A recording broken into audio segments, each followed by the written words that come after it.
Shalom. Shalom. Saudara masih bisa kan ya? Masih sanggup ya? Masih cukup ya wadahnya ya? Oke. Saya mau tanya dulu. Menurut saudara, yang terjadi kemarin tanggal 7 itu luar biasa apa enggak sih? Luar biasa apa enggak? Luar biasa banget ya. Wow sekali. Nah, pagi ini izinkan saya sampaikan satu hal yang menurut saya ini adalah salah satu resep rahasia dari acara kemarin. Salah satu resep rahasia dari tanggal 7 Juni kemarin. Satu kali saya mau tidur malam itu, tapi saya nggak bisa tidur. Saya buka YouTube, saya dengerin khotbah Pak Agung. Saya dengar baru 2-3 kalimat, saya ketiduran akhirnya. Dan pagi hari karena ada Zoom Heavenly Realm, YouTube-nya saya matiin, udah ganti juga khotbahnya, udah nggak tahu YouTube apa, udah muter kemana-mana. Saya matiin, saya lanjut masuk Heavenly Realm, saya ketiduran lagi. Tapi gini, waktu saya ketiduran, saya dengar 1-2 kalimat. Saya tahu itu bukan dari khotbah Heavenly Realm, karena suara yang saya dengar itu suara laki-laki lembut sekali. Sementara di Heavenly Realm hari itu yang khotbah Ibu Nita. Jadi sudah jelas tidak mungkin suara laki-laki lembut, pasti bukan Ibu Nita. Saya ketiduran dan yang aneh adalah waktu saya ketiduran, kalimat yang saya dengar itu seperti lanjutan 2 kalimat yang saya dengar malamnya dari YouTube yang saya dengar dari Pak Agung khotbah. Nah, izinkan saya sampaikan, saya bagikan buat saudara karena menurut saya apa yang saya tangkap ini adalah salah satu resep. Tidak cuma 7 Juni, tapi ini adalah resep dari dahsyatnya semua kegerakan, dahsyatnya yang ada di Mahanaim, dahsyatnya apa yang Ibu Iin punya, semua pemimpin kita punya. Ini salah satu resepnya. Ya. Malam itu saya dengar khotbah Pak Agung bilang gini, keajaiban itu dilahirkan, bukan magic semata-mata, bukan tiba-tiba muncul. Sekali lagi saya ulang ya, Pak Agung bilang gini di khotbahnya, keajaiban itu dilahirkan, bukan tiba-tiba muncul. Jadi kalau kita pikir yang namanya keajaiban, keilahian, Mahanaim 7 Juni, kita pikir itu muncul tiba-tiba, itu kurang tepat. Karena itu adalah sesuatu yang dilahirkan. Saudara bisa nangkep sampai sini ya? Semua perkara yang luar biasa, kita tahan bencana, kita buat KKR, semua itu adalah produk yang dilahirkan. Tidak ada yang muncul tiba-tiba. Nah, Pak Agung bilang gini, perkara ilahi itu bukan hal yang instan. Itu melewati proses yang panjang. Contoh sederhana begini, untuk seorang bayi lahir, dia nggak cuma lewat proses 9 bulan loh. Kalau kita pikir cuma 9 bulan, kurang pas. Coba tarik mundur lagi, sebelum orang tuanya ketemu gimana? Dan bagaimana orang tuanya ketemu?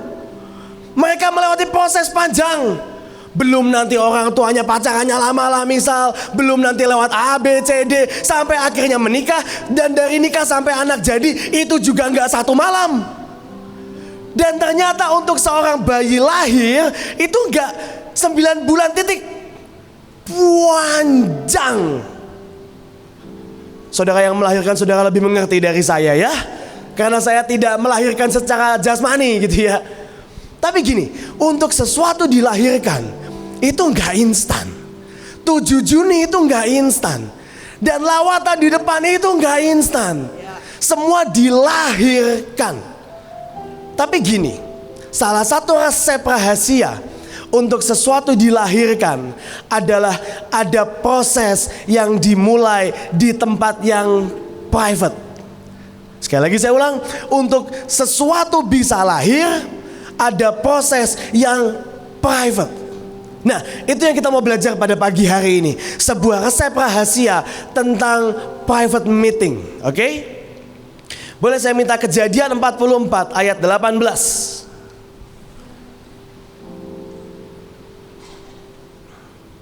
Kejadian 44 ayat 18. Lalu tampillah Yehuda mendekatinya dan berkata, mohon bicara tuanku, izinkanlah kiranya hambamu ini mengucapkan sepatah kata kepada tuanku, dan janganlah kiranya bangkit amarahmu terhadap hambamu ini, sebab tuanku adalah seperti Firaun sendiri. Firman Tuhan mencatat seperti ini, ada momen hari itu seluruh dunia mengalami kelaparan. Dan setelah seluruh dunia kelaparan, hanya tersisa satu bangsa yang masih punya makanan, yaitu Mesir. Dan kebetulan juga di Mesir Yusuf yang memerintah. Nah, kejadiannya seperti ini. Otomatis keluarga Yusuf, mereka tahu cuma Mesir yang punya makanan. Jadi mereka berangkat ke Mesir, mereka mau beli. Yusuf tahu, oh ini saudara saya ini. Akhirnya ketemu satu kali, ketemu dua kali. Dan di pertemuan ini terciptalah sebuah akal dari Yusuf. Yusuf bilang ini, kalau kamu mau beli lagi, bawa adik yang paling kecil. Karena memang Yusuf cinta sekali sama Benyamin. Kalau kamu mau beli lagi, bawa adikmu yang paling kecil, yang kemarin itu loh. Bawa, aku mau ketemu sama yang itu. Nah, Yusuf bilang gini, kalau kamu gak bawa, kamu gak boleh belanja, kamu gak boleh beli makan di sini. Yang luar biasa seperti ini, di tengah Yusuf bilang gak boleh beli makan, majulah satu orang, namanya Yehuda. Dari 11 anak berarti yang tersisa ya. Dari 11 yang tersisa, ada satu yang maju. Dia bukan yang paling tua tentunya. Yehuda maju. Dan hari itu Yehuda nego. Yehuda maju, dia jadi jubir buat saudaranya, buat keluarganya. Tapi saudara yang menarik, kalau kita baca ayatnya dalam bahasa Inggris, dikatakan begini, lalu Yehuda itu approach, lalu Yehuda itu maju dan berkata, oh tuanku, biarkanlah aku ini ngobrol dalam in a private. Boleh nggak aku ngobrol dengan cara yang private, dengan cara yang privasi? Bahasa Inggrisnya bilang, hari itu Yehuda maju dan dia nego. Boleh nggak kita ngobrol private? Yang luar biasa begini, Yehuda tahu ada perkara yang harus diselesaikan dengan cara yang private. Kalau hari itu Yehuda di depan khalayak ramai, dia nego, kok kamu jahat, kita gak boleh beli makan cuma karena satu orang gak hadir. Menurut saya ceritanya gak begini.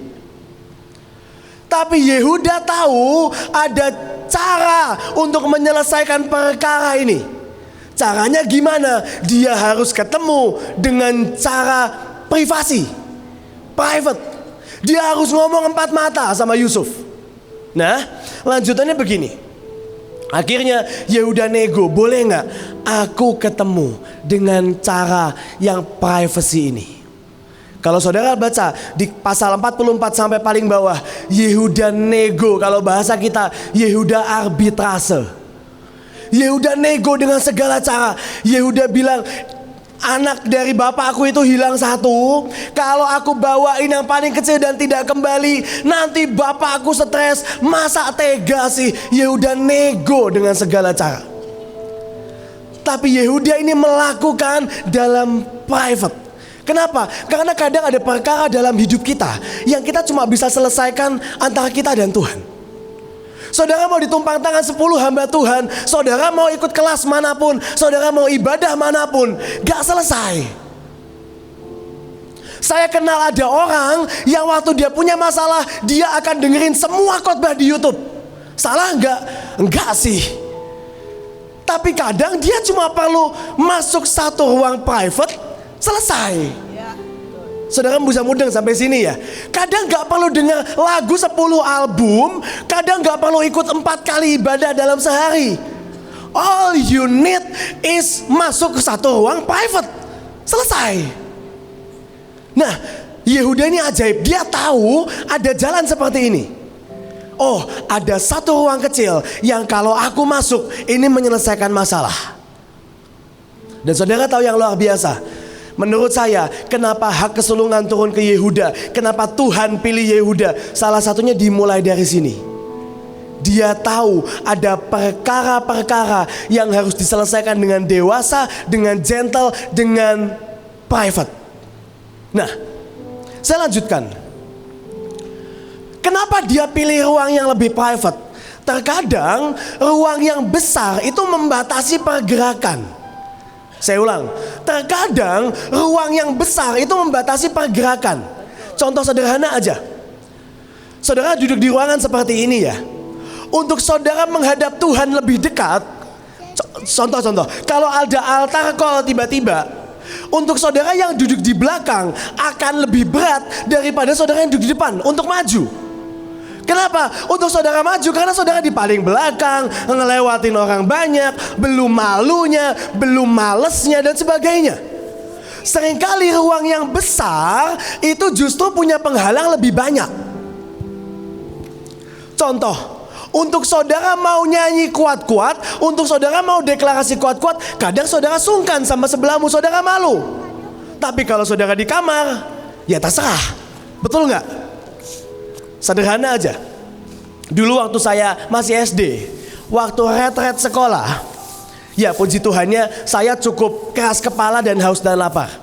Tapi saya lihat gini, kalau saudara gini sederhana, kalau saudara ke sekolah-sekolah, ya saudara kesaksian di sekolah-sekolah, saudara akan lihat ada orang-orang yang nanti waktu saudara cerita mulai nunduk dan tangannya mulai gini-gini di bawah. Saudara pernah lihat gak? Kalau saudara sharing di sekolah-sekolah, di Rockris, ngisi seminar narkoba, nanti ada murid-murid yang mulai nunduk dan gini-gini. Saudara pernah lihat? Kenapa dia lakukan itu? Dia malu. Karena ruangannya besar, orangnya banyak. Nah, Yehuda tahu private room, ruangan yang kecil itu lebih mudah untuk menyelesaikan masalah. Gak ada pembatas. Itu lebih mudah untuk menyelesaikan masalah. Sederhana, kenapa orang suka pakai orang dalam? Lebih private, selesai. Regulasinya gak banyak, susunannya gak banyak, ada ordal, selesai. Nah, seringkali orang pikir ruangan besar seperti ini itu lebih mudah menyelesaikan masalah. Padahal kalau saudara mau selesaikan, kalau saudara mau jawaban, kalau saudara mau titik terang, sederhana, masuk ke ruang private. Nah, saya punya kesaksian, ini adalah sebuah kesaksian yang menurut saya hampir tidak pernah diceritakan. Ini menurut saya ini adalah sebuah drama, bukan drama Korea ya. Ini adalah kisah silat di awal perjalanan rock yang tidak pernah diceritakan. Saya nggak tahu pernah atau enggak, tapi saya ingat saya nggak pernah. Satu kali, rock itu rapat. Dulu ARK belum jadi, kami kalau rapat, Kojos ajak ke Grand Room Gedung Tengah. Karena kata Kojos, kalian calon penerus Mahanaim, jadi harus terbiasa di Grand Room. Oke, kita rapat di Grand Room. Nah, di tengah rapat, seperti biasa, Kojos bagi tugas. Beberapa orang dapat tugas baru, beberapa ditukar dan sebagainya. Nah, di tengah rapat, saya hadir, saya menunggu. Oke, apakah saya akan dapat tugas baru atau tidak atau apa? Saya nunggu. Dan saudara tahu, di tengah rapat Kojos bilang begini, Christian, mulai hari ini kamu bukan ketua komsel lagi. Jadi dulu Rock itu punya komsel. Kalau nggak salah 11 atau 13 komsel, saya ingat saya. Kamu bukan ketua komsel lagi. Oke, dipindah ke si A. Sampai di situ saya, kenapa bro? Oh mati, oke. Kamu bukan ketua komsel lagi, dipindah ke si A. Sampai situ saya diem nih, saya masih diem. Karena saya pikir mungkin ada reshuffle kabinet gitu ya. Saya pikir ada tugas baru atau apalah. Saya tungguin, oke tugasnya dipindah, rapat selesai, amin, pulang. Lah, saya mikir, oke tugas saya dikasih orang, saya nggak dikasih tugas baru. Terus saya ngapain? Saya bukan gini. Saya coba belah hati saya bukan memperkarakan jabatan ketua komsel. Karena buat saya ini pengen lakukan sesuatu. Saya pengen buat sesuatu. Jadi dengan dipindah, saya mikir, lah tuh saya ini apa? Apakah saya ini hanya anomali di tengah keramaian atau apa gitu loh. Saya mikir. Dan singkat cerita, saya gak terima dengan keputusan Kojos. Saudara tahu, jangan lakukan hal ini ya. Saya minta jangan ditiru, tapi saya lakukan hal ini. Kojos turun, saya turun di gedung tengah, dari gedung tengah. Saya ambil motor saya nyalain motor saya. Ngapain? Saya tungguin bosnya turun. Saya pakai helm, saya tungguin motor nyala. Deng deng deng deng deng deng deng deng. Beneran saya tungguin. Motor saya motor balap hari itu saudara. Beneran motor maling. Saya tungguin. Kalau saudara tahu Satria FU, nah itu motor saya. Saya tungguin, keluar Kojos, masuk mobil di depan gedung tengah. Baru maju 3 meter, saya gas motor saya cegat depan mobil.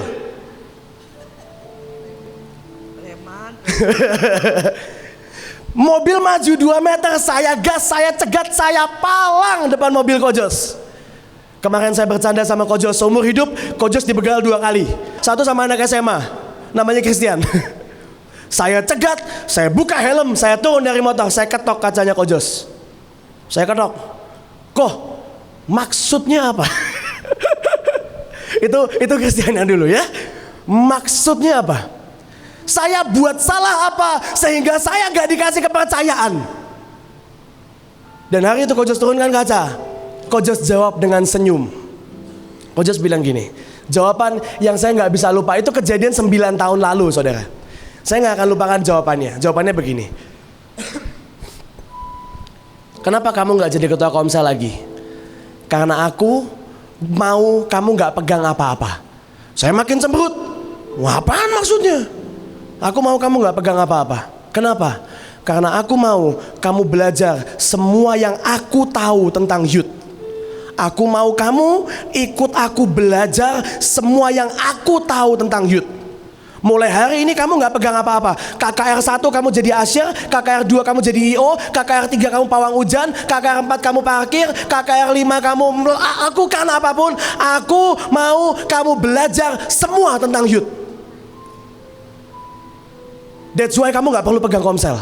Karena aku mau pelajaran komsel sudah selesai, belajarlah yang lain. Di situ saya malu dan menyesal sekali. Kok ya bodoh, kenapa saya cegat ya? Kan tinggal tungguin diumumin aja kan sebetulnya. Tapi hari itu dengan segala ketidakmengertian saya cegat. Tapi saya mau berkata seperti ini saudara. Kalau saya boleh bilang, itu adalah salah satu private meeting yang saya lakukan. Untuk apa sih? Untuk saya pegang destiny saya. Saya tahu caranya kasar.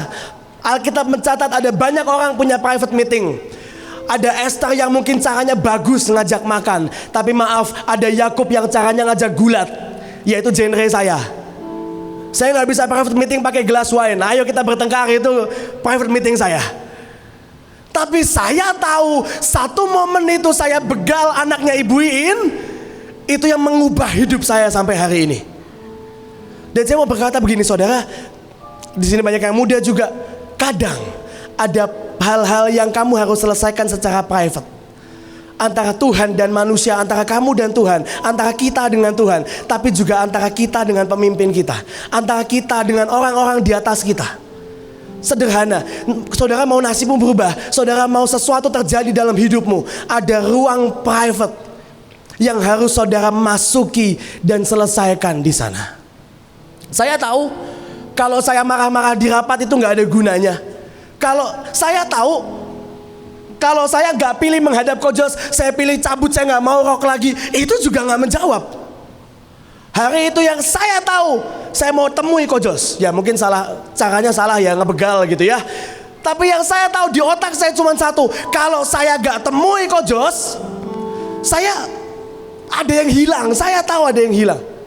Saya tahu saya punya destiny, saya tahu saya punya panggilan dengan anak muda, dan saya nggak mau lewat. That's why saya putuskan dengan cara yang kurang elegan. Tapi saya tahu saya sedang lakukan private meeting. Demi apa? Demi saya tahu ada nasib, ada destiny, ada masa depan yang Tuhan mau saya pegang.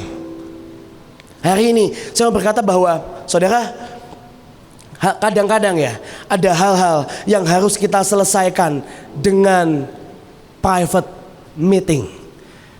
Kadang cuma bisa 1 lawan 1. Kadang gak bisa keroyokan. Saudara hadapi masalah, saudara hadapi ujian, saudara hadapi apapun. Saudara mau ditumpang tangan, saudara mau disemangatin 1 RT, itu gak menambah tenagamu. Yang saudara perlu hadapi dalam ruangan yang private. Dan saudara tahu yang luar biasa, dalam Kejadian 45 Alkitab mencatat selesai Yehuda negosiasi, selesai Yehuda masuk ruang yang private. Kejadian 45 ayat 1 pasal kemudian ayat pertama, ketika itu Yusuf tidak dapat menahan hatinya lagi. Saudara, waktu kita selesaikan private, Tuhan tidak bisa menahan hatinya lagi. Waktu kita selesaikan Tuhan ini gimana menghadap sendiri, Tuhan tidak bisa menahan hatinya lagi. Pemimpinmu gak bisa menahan hatinya lagi. Kenapa? Ada ruang private. Dan di dalam situ hanya ada kita dan Tuhan. Hanya ada kita dan pemimpin kita. Dan disitulah keajaiban terjadi. Kalau saudara teruskan pasal 45, isinya apa sih? Isinya Yusuf berkata, aku ini adikmu. Dia lepas bajunya, dia lepas mahkotanya. Dia bilang, aku adikmu. Panggil bapakmu, ayo pindah, nikmati hidup yang baru. Kadang untuk menikmati hidup yang baru memang harus diselesaikan dengan pertemuan yang private. Nah, pertemuan yang private, kenapa kita perlu lakukan hal ini? Sederhana, saudara.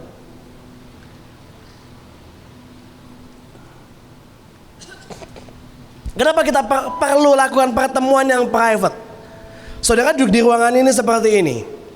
Saudara dengar firman Tuhan. Saya berani taruhan, tidak 100% saudara bisa telan semuanya. Betul nggak?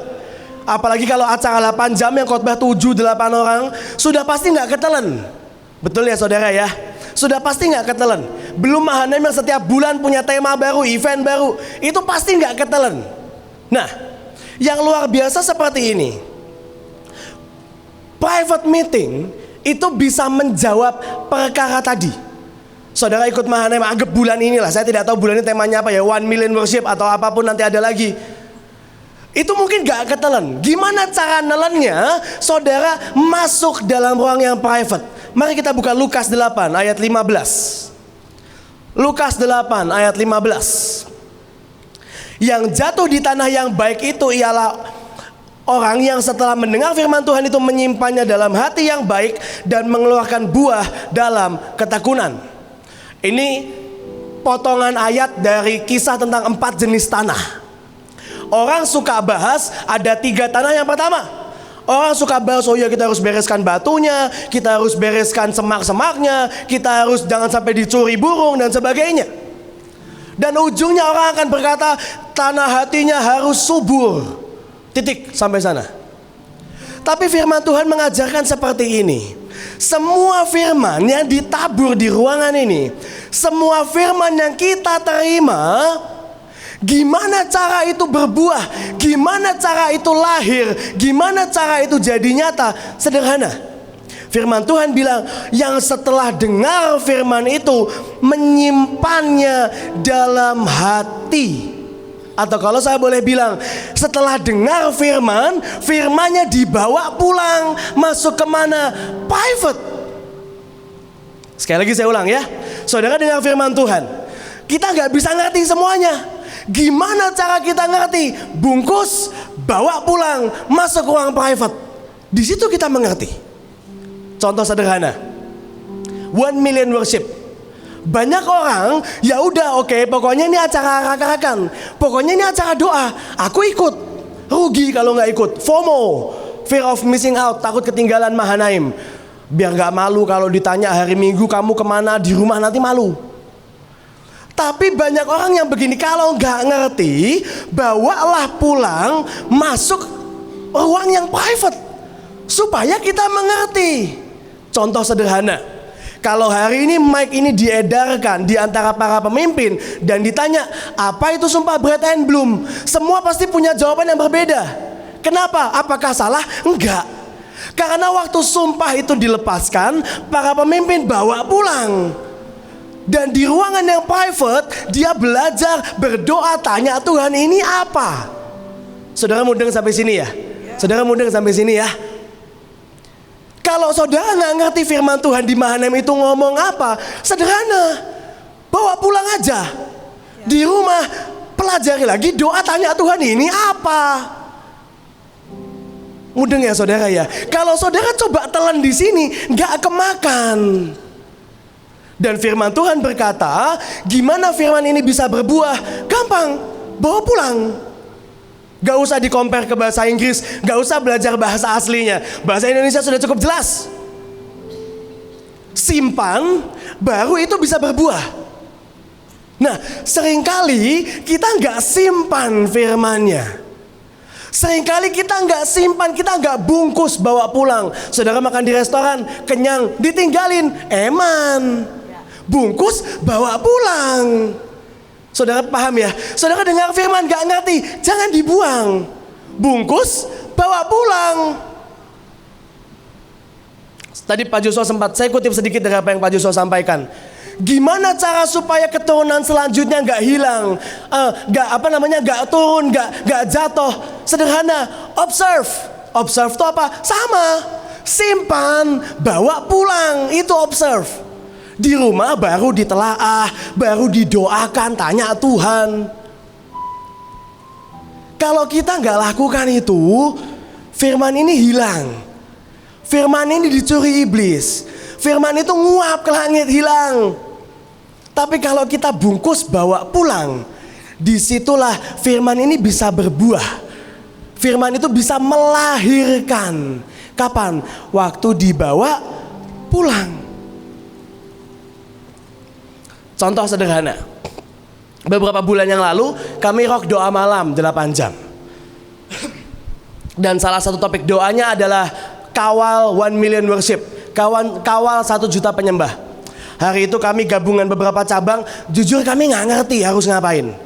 Karena memang hari itu kita belum gencar mulai, karena masih 2 bulan yang lalu kalau nggak salah.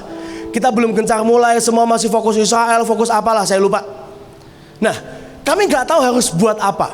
Dan singkat cerita, kami doa sebentar. Waktu kami doa, kami cuma dapat pesan sekelibat.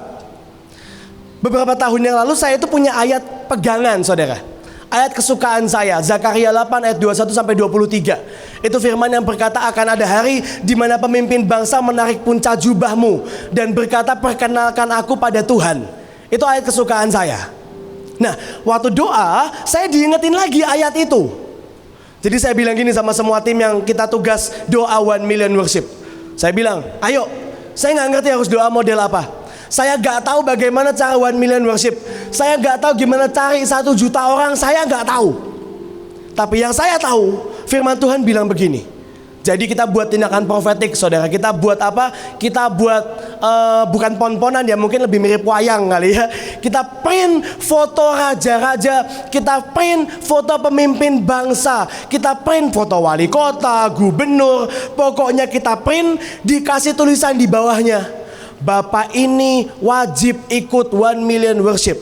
Ibu ini wajib ikut 1 juta penyembah.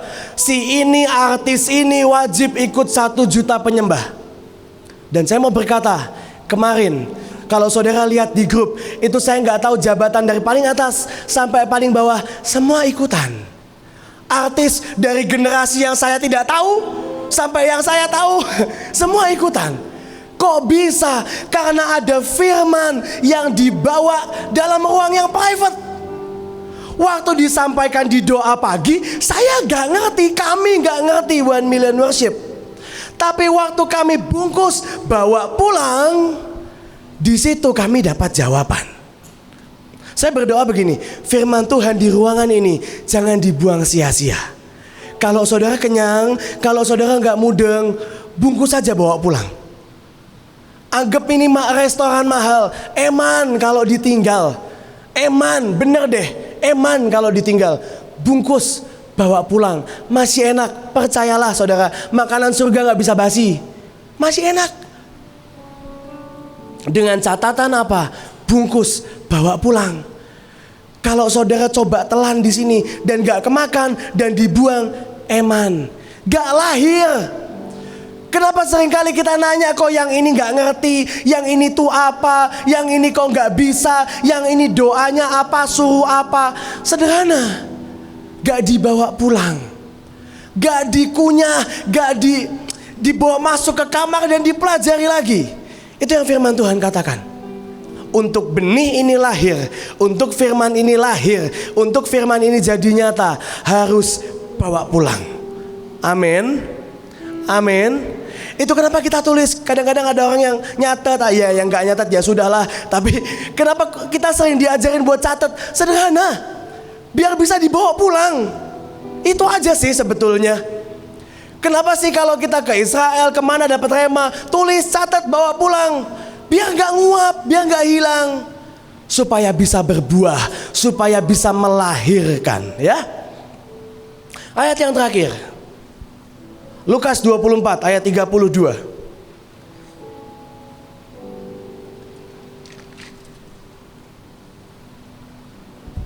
Kata mereka seorang kepada yang lain, bukankah hati kita berkobar-kobar ketika ia berbicara dengan kita di tengah jalan dan ketika ia menerangkan kitab suci kepada kita? Ini ucap dua orang yang dijumpai Yesus di perjalanan ke Emmaus. Nah, yang luar biasa seperti ini, setiap kali ada perjumpaan, setiap kali ada pertemuan yang private. Hari itu pertemuannya private, cuma 3 orang. Cuma Yesus, Kleopas, dan satu lagi yang namanya gak ditulis. Sudah, cuma mereka bertiga. Itu pertemuan yang kecil, itu pertemuan yang private. Nah, firman Tuhan mencatat seperti ini. Begitu mereka ketemu, mereka ini berkobar-kobar. Nah, saya coba pelajari Kleopas ini siapa, temennya ini siapa. Saya coba pelajari dan kenapa mereka berkobar waktu ketemu Tuhan. Ternyata mereka ini bukan orang yang pertama kali ketemu Tuhan. Mereka sudah kenal Tuhan Yesus. Mereka sudah pernah ketemu Tuhan Yesus.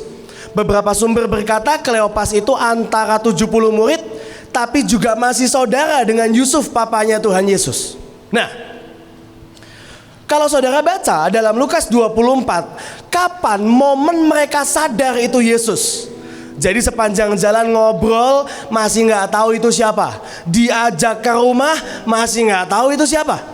Kapan mereka sadar? Mereka sadar waktu mereka melihat Yesus memecah roti. Garis bawah ya. Mereka sadar itu Yesus waktu mereka lihat Yesus memecah roti. Nah, kenapa dia sadar itu Yesus? Dari sini kita bisa tarik garis, mereka kenal Yesus. Kenapa? Karena mereka berarti pernah lihat Yesus mecah roti. Konon katanya Yesus mecah roti caranya beda. Saya juga gak tahu sih caranya gimana, tapi katanya beda khas. Makanya mereka langsung kenal, oh ini Yesus. Dari caranya memecah roti. Gak tahu mereka hadir di acara 5.000 orang, 5 roti 2 ikan. Gak tahu mereka hadir di perjamuan mana. Tapi yang pasti 2 orang ini kenal dia Yesus waktu dia lihat Yesus memecah roti. Tapi pertanyaannya seperti ini, kenapa mereka berkobar waktu ketemu Yesus sekarang? Sederhana, dulu dia ketemu Yesus waktu lagi rame. Anggaplah dia ketemu Yesus waktu kejadian 5.000 orang 5 roti 2 ikan. Itu rame banget. Itu KKR besar. Anggaplah dia ketemu Yesus di perjamuan, tetap orangnya banyak. Tapi kapan mereka berkobar? Waktu mereka private ketemu Tuhan. Waktu mereka private bersentuhan dengan Tuhan, disitulah hatinya berkobar lagi. Kadang waktu kita habis bensin, seringkali habis acara banyak kita habis bensin. Kadang selesai acara beruntun kita habis bensin, apinya meredup. Dan banyak orang pikir kita butuh healing, banyak orang pikir kita butuh istirahat. Salah, kita butuh ketemu Tuhan lagi supaya apinya menyala lagi. Waktu kita healing itu buat jiwa, itu buat tubuh. Tapi untuk kita melanjutkan perjalanan, kita perlu api. Kita perlu roh yang menyala. Dan itu terjadinya kapan? Waktu kita private meeting dengan Tuhan sendiri. Saya tutup dengan sebuah kesaksian. Saya diberkati sekali dengan kejadian ini. Singkat cerita, kemarin waktu Pentakosta tanggal 22 Mei, ya kita buat Jumatnya ya. Kita buat KKR, Rock itu buat KKR saudara. 2 hari, belum 10 hari seperti Pak Fendi.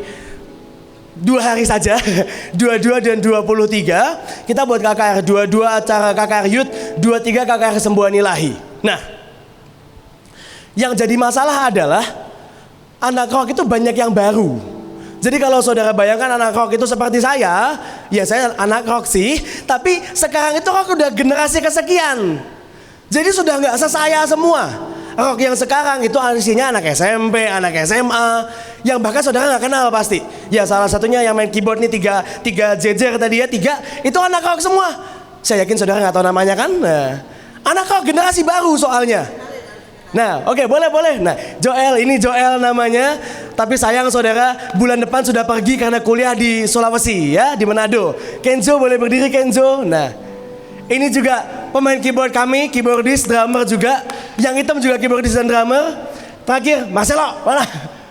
Nah, ini Marcelo, saudara, ini juga keyboardis kami. PR-nya banyak, gak sebanyak saya, cuman lumayan juga.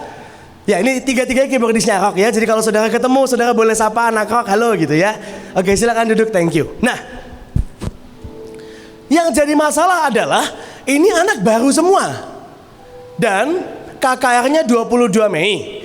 Kita ke Israel 5 Mei sampai 14 Mei. Sebelum ke Israel, saya ke Magelang 4 hari.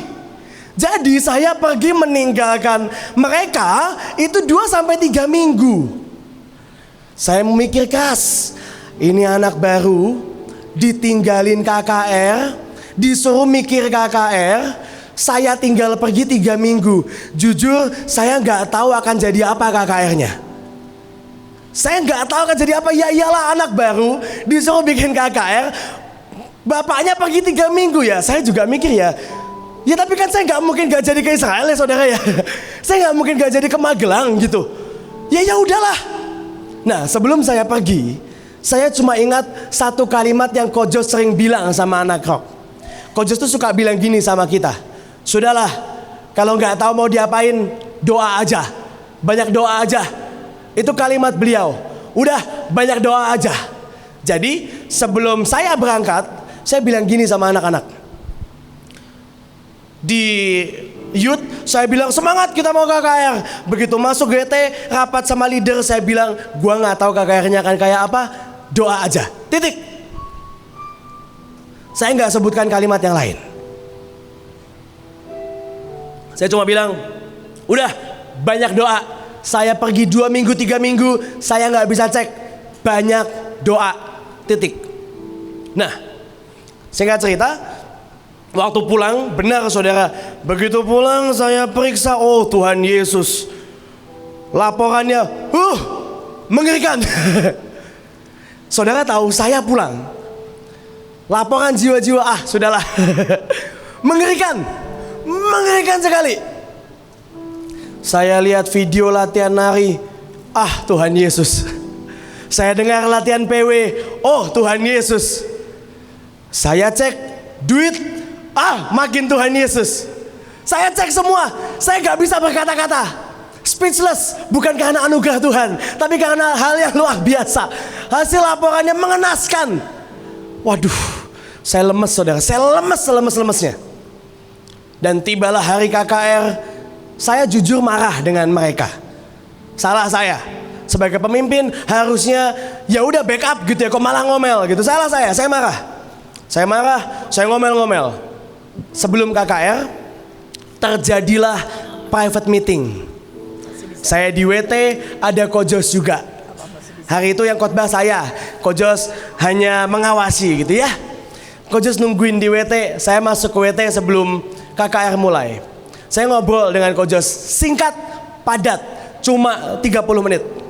Kami ngobrol dan Ko Jos bilang gini, seringkali yang salah adalah waktu kamu lakukan KKR ini untuk kemenanganmu, untuk trofimu, untuk kamu cetak gol. Saya bilang ke pemusik saya, udah pokoknya buatin jalan yang enak, abang cetak gol. Kan saya bilang gitu ya. Saya mikir iya ya, kok saya bodoh ya bilang gitu ya. Kenapa harus saya yang cetak gol? Kenapa gak membiarkan mereka jalan dengan roh Tuhan? Iya ya, saya bodoh ya. Kenapa saya memaksa mereka kasih saya bola yang enak supaya saya cetak gol? Kenapa nggak gantian? Saya buatin yang enak, mereka cetak gol. Dan dalam 30 menit, dalam private meeting dengan Coach Jos, hati saya berkobar kembali. Saya tahu, sudah dengan semua kebodohan, sudah dengan ngomel saya, ayo kita KKR. Apa yang saya lakukan? Saya masuk, saya ngomong sama semua anak, hari ini bukan saya yang cetak gol, tapi kamu. Hari ini bukan saya yang altar call, tapi kamu. Hari ini bukan saya yang buat menang, tapi kamu. Saya nggak ngerti mereka ngerti atau enggak, tapi yang saya tahu itu mengobarkan api mereka juga. KKR mulai sesuai prediksi, jiwa-jiwa yang memang tidak nyampe dan sebagainya. Begitu KKR mulai, saudara tahu, saya bersaksi, hari itu KKR, saya tidak mendoakan satu orang pun. Saya tidak mendoakan satu orang pun. Kenapa? Saya panggil semua anak youth, kalian doain mereka, semua doain. Saya minta semua asyirnya, maaf, bahkan beberapa anak yang agak kurang, doain. Doain, pokoknya saya gak ikut doain, kamu yang doain. Hari itu saya buatin satu jurus, saudara. Kalau saudara pernah lihat KKR Bahtera, KKR yang besar, ada jurus di mana semua orang altar call gandengan tangan di depan. Tinggal hitung 1, 2, 3, itu akan jadi kakak altar call yang keren sekali. Sudah di depan, sudah gandengan tangan. Saya mau tumpang tangan, saya tarik tangannya. Saya panggil anak-anak yang lain, kamu jejer 1, 2, 3. Dalam hitungan 3 kamu tumpang tangan. 1, 2, 3. Mereka yang tumpang tangan, mereka yang buat lawatan, mereka yang buat rebah, mereka yang buat baptisan Roh Kudus. Bukan saya. Kenapa? Ada sentuhan yang membuat hati mereka berkobar. Selesai KKR, saya panggil mereka, saya tanya, siapa yang di sini pertama kali mendoakan orang? Saudara tahu 80% angkat tangan. Pertanyaan kedua, siapa yang di sini pertama kali doain orang? Orangnya kalau nggak rebah, baptisan Roh Kudus, bahasa roh. Saudara tahu, semuanya angkat tangan sekali lagi. 80% mereka pertama kali mendoakan dan langsung bikin orang baptisan Roh Kudus. Kok bisa? Sederhana. Waktu ada sentuhan, waktu ada private meeting, hati yang berkobar, roh yang berkobar, itu nular, saudara. Dan itu yang membangkitkan generasi, itu yang membangkitkan orang lain di luar sana. Belum selesai, besoknya KKR lagi. Saya cuma bilang gini, di KKR kedua, sekali lagi saya ngomong sama mereka semua, saya punya satu ilmu dari Coach Jos. Apa itu? Doain orang sakit gak usah takut. Yang buta gak makin buta, yang stroke gak makin stroke, yang mati gak makin mati. Jadi doain aja, gak usah takut. Pak, kalau dia datang pakai tongkat di kanan gak akan pindah ke kiri. Doain aja, gak apa-apa. Kalau dia datang pakai kursi roda, mentok-mentok pulang kursi roda, gak akan jadi tandu. Doain aja. KKR kesembuhan ilahi dimulai. Sekali lagi, saya tidak doakan satu orang pun. Yang doain mereka. Saudara tahu, drummer kami hari ini gak datang. Drummer kami pertama kali mendoakan orang sakit, datang pakai tongkat, pulang tongkatnya buat saya. Kenapa? Jadi oleh-oleh ditinggalin di sini. Bukan saya yang doain. Saya gak doain siapapun. Saya tidak mendoakan satu orang pun. Saya jadi WL hari itu. Saya bilang, kamu doain yang itu, kamu doain yang itu. Saya WL. Doain, pokoknya doain. Kamu harus lihat kesembuhan hari ini. Yang sembuhin mereka. Saya gak ngapa-ngapain. Saya nyanyi. Saya tidak tahu apakah kalau saya nyanyi ajaib, saya juga gak tahu ya. Kayaknya enggak sih. Tapi saya gak ngapa-ngapain, mereka yang berdoa. Kok bisa satu kalimat doa aja? Gue juga gak ngerti harus diapain. Doa aja. Dan saya bersyukur kalimat doa aja itu dibawa pulang sama mereka. Jadi sebuah benih yang mereka kandung di ruang yang private. Saya gak tahu ternyata mereka bikin doa sendiri tanpa sepengetahuan saya. Saya gak tahu ternyata mereka bikin grup call tanpa sepengetahuan saya. Saya gak tahu. Saya gak tahu ternyata mereka ada yang downing setiap hari tanpa sepengetahuan saya. Tapi ternyata rema itu, benih firman itu dibawa pulang dan jadi api yang berkobar buat mereka. Dan saya bersyukur sekali kalau ada orang yang ngerti bagaimana menyelesaikan masalah, bawa pulang, masukin ruangan yang private. Di situ ada jawaban. Saudara, saya mau tutup dengan seperti ini. Hari itu semua anak mendoakan orang sakit. Saya tanya sekali lagi, siapa yang pertama kali doain orang sakit? 80% angkat tangan juga. Saya kaget. Jadi kamu pertama kali doain orang sakit? Iya. Pertama kali lihat orang setuk? Iya. Pertama kali lihat orang setuk? Iya. Ada satu orang pria didoakan, datang dengan keadaan yang cukup mengerikan, datang dengan kursi roda, maaf, gak bisa ngomong, matanya kosong, kepalanya miring, gitu doang. Didoain rame-rame, pulang jalan, ngomong. Siapa yang doain? Bukan saya. Bukan saya. Bukan saya. Singkat cerita, orang itu setelah didoain hubungi saya dan bilang, boleh gak sekarang rutin datang ke rumah konselingi keluarga kami. Itu bukan saya. Itu karena ada anak-anak yang bawa pulang api, bawa pulang benih firman masuk ke ruangan yang private. Saya berdoa saudara lebih lama daripada anak-anak saya di sini. Mereka baru 1-2 tahun ikut rock. Saudara lebih lama. Jangan lupa ada resep rahasia yang membuat Mahanaim jadi luar biasa. Ada resep, apa itu? Bawa pulang, masuk ruang private. Di situ ada jawaban. Saya berdoa ini jadi pengingat sekali lagi lah. Saya berdoa ini jadi sebuah rema buat kita semua, supaya kita gak lupa bawa pulang setiap pesan Tuhan, bawa di hadapan Tuhan sampai kita ngerti Tuhan mau buat apa. Tuhan Yesus memberkati.